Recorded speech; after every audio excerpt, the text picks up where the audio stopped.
आज ये press conference बहुत ही संवेदनशील, दुखदाई, कष्टदायक मुद्दे पर होने जा रही है। आज मैं आपके माध्यम से बहुत महत्वपूर्ण बातें कहने जा रहा हूं और इसीलिए बातचीत के लिए आपको बुलाया है। आज सबसे ज्वलनशील मुद्दा नूह में हुई उपद्रवियों द्वारा हिंसा का है।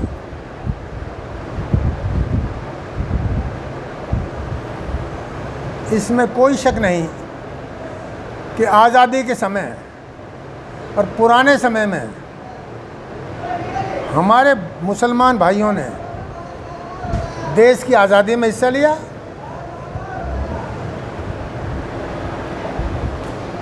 और वो राष्ट्र को राष्ट्र के तौर पर मानते थे। लेकिन जैसे जैसे समय बदला है, आज सारी परिस्थितियाँ आमूल चूल बदल गई हैं। इस कलयुग में ऐसा लगा है जैसे सारा विश्व, भारत ही नहीं सारा विश्व आग के ढेर पे बैठा है। और ये समय का परिवर्तन है जब जो स्वतंत्रता की आज़ादी में बलिदान देने वाले लोग थे, आज वो इस आज़ादी को नष्ट करने के लिए, देश को कमज़ोर करने के लिए ऐसी घटनाएं करते हैं। आपने देखा होगा मेवात में कमाल की बात ये होगी, अल्लाहू अकबर, पाकिस्तान जिंदाबाद के नारे लगे और उस समय लगे जब गाड़ियां फूंकी जा रही थी, बंदूकें चलाई जा रही थी, लोगों को मारा जा रहा था, पीटा जा रहा था, डराया जा रहा था और 6-6, 7-7 हत्याएं हो गई। और ऐसे समय में आज भी देश में चर्चा होती है अल्पसंख्यक माइनॉरिटीज़ का ध्यान रखें। मैं ये कहना चाहता हूँ केंद्र सरकार से और राज्य सरकार से और माननीय मोदी जी से, मुख्यमंत्री मनोहर लाल जी से, कि आप जो संवेदना की बात करते हैं अल्पसंख्यक की, क्या कारण है जहाँ हिंदू मेजॉरिटी में है और मुसलमान अल्पसंख्यक है, वहाँ मुसलमान सुरक्षित है, और जहाँ हिंदू अल्पसंख्यक है, मुसलमान मेजॉरिटी में है, वहाँ हिंदू सुरक्षित नहीं है। उनका पलायन करा दिया जाता है, उनकी संपत्ति पे कब्जा हो रहा है। और यही कारण है आज भारत जैसे देश में 40 से ज़्यादा ज़िले एक समुदाय का उनका छत्रप हो गया है। और आगे क्या होने वाला है, ये स्थिति माननीय प्रेस, हमारे समाज के लोग सब अच्छी तरह समझ सकते हैं। एक तरफ पूरे हरियाणा में हमारे मुस्लिम समुदाय के लोग रेहड़ी वाले हैं, चाहे नाई का काम करते हैं, पेंटिंग का काम करते हैं, चाहे मिस्त्री का काम करते हैं, पूरे हरियाणा में फैले हुए हैं। उनका सम्मान है, कोई कुछ नहीं कहता। और जो अल्पसंख्यक हिंदू हैं उनको धीरे धीरे करके टॉर्चर किया जाता है, भगाया जाता है। और वहाँ जाके आप पूछो तो वहाँ की महिलाएं क्या कह रही हैं कि हमारा कोई जीना नहीं है। तो इस पे कौन ध्यान देगा, ये बहुत गंभीर बात है। और ऐसी स्थिति में, ऐसे समय में जब एक विधायक विधानसभा में ये कहता है कि मैं लोगों को नाम लेके किसी का मैं प्याज की तरह फोड़ दूंगा, वो तो विधानसभा का बयान था। और एक दिन पहले बयान देता है कि मैंने विधानसभा में भी आपके हक में लड़ाई लड़ी और अब भी मैं आप सबसे आगे रहूँगा, आपको घबराने की ज़रूरत नहीं है।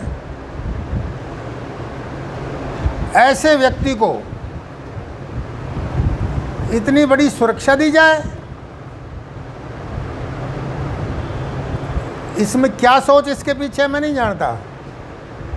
मोनू मानेसर ने बयान दिया है कि अगर मैं दोषी हूँ मुझे गिरफ्तार किया जाए,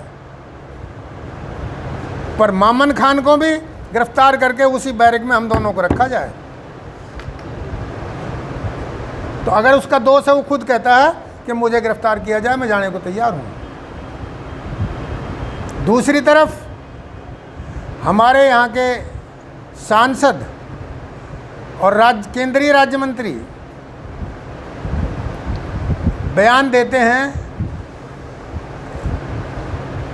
कि संगठन के लोग हथियार लेके गए, तलवार लेके गए, डंडा लेके गए, और ये उन्होंने ना सोचा ना समझा, किसी की कही कहाई बात को अपने आप फेंक दिया। और इसीलिए मुझे कहना पड़ रहा है कि इस केंद्रीय मंत्री जी का दिमाग खिसक गया है, दिमाग खिसक गया है, मोदी जी की कैबिनेट में है।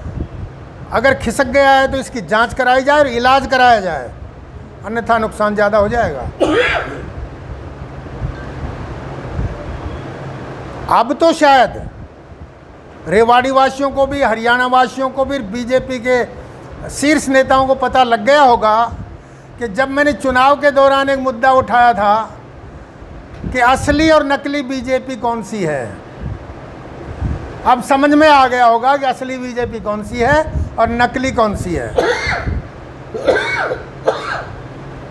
एक समुदाय के लोग यात्रा पे जा रहे हैं, धार्मिक यात्रा पे, और उनके पास अगर वो तलवार है कौन सी जो पूजा में काम आती है, उसके धार नहीं होती, भोंटी होती है, और एक आध हथियार हो और वो लाइसेंस वाला हो, कोई भी साथ लेके चलता है।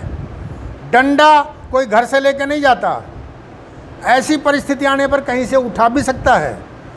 और जब इतनी महिलाएं, छोटे छोटे बच्चे साथ हों तो कोई आदमी लड़ाई के लिए, उपद्रव के लिए जाते हैं क्या? तो बिना सोच समझ के अनर्गल बयान देना, और वो भी एक विशेष बड़े समुदाय के खिलाफ, ये सीधा सीधा हिंदुत्व पर प्रहार है इस सांसद का, और इनको इसका खमियाजा भुगतना पड़ेगा। अब ये सोच रहे हैं, बुला रहे हैं कि मुझे क्या करना चाहिए, क्या मैं इसके लिए क्षमा मांग के अपने बैकआउट पे, उस पे बैकफुट पे आ जाऊं? कुछ इसके चमचे ये कहते हैं कि हमारा नेता साफ गोई में है, कोई कुछ गलत नहीं कहा, बिल्कुल ठीक कहा है।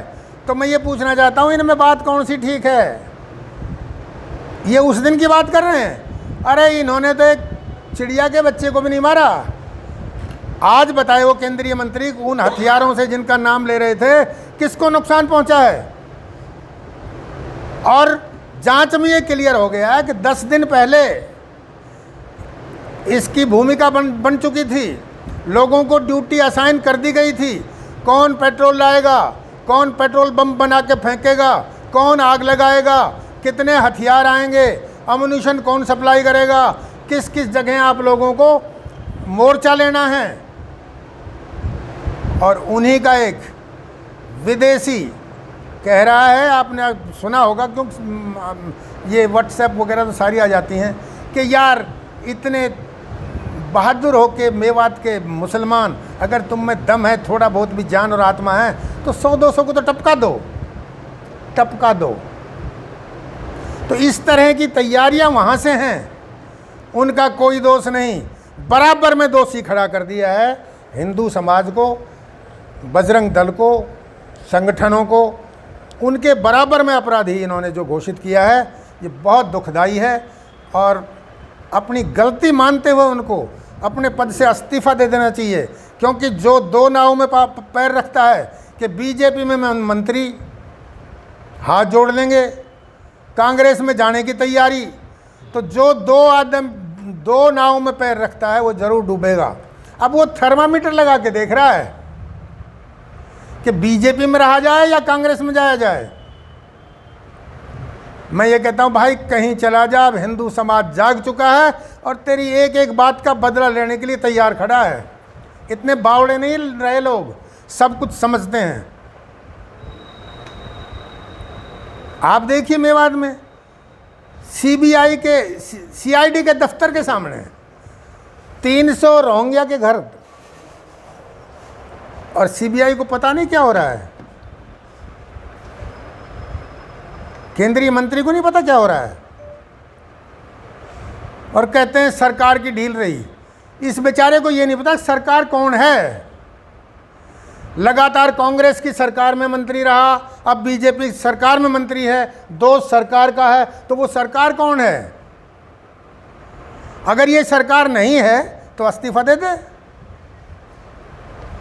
और बहुत राज कर लिया, ये घरानों की राजनीति खत्म होनी चाहिए। कप्तान अजय सिंह ये भी अपनी वोटों के लिए दूसरे समुदाय का पक्ष ले रहा है, उनको निर्दोष बता रहा है, उन पे अत्याचार बता रहा है, सरकार की फेलियर बता रहा है, सरकार की वजह से उन लोगों ने ऐसा सब कुछ कर दिया। ये बयान जनता समझती है। तो अब कप्तान अजय सिंह को और इंद्रजीत सिंह को, दोनों को इसका मज़ा मिल जाएगा। और घरानों की राजनीति निश्चित तौर पे समय आ गया, अब खत्म होने वाली है। आम परिवार का कोई भी आदमी आए, साधारण आदमी कोई भी आए, जिसमें देश सेवा, समाज सेवा करने की इच्छा है, वो कहीं भी आए, कोई भी आए, कोई जीते कोई हारे, देशभक्ति के साथ अच्छे काम करने की जिसकी नीयत हो वो आना ही चाहिए। हम स्वागत करेंगे।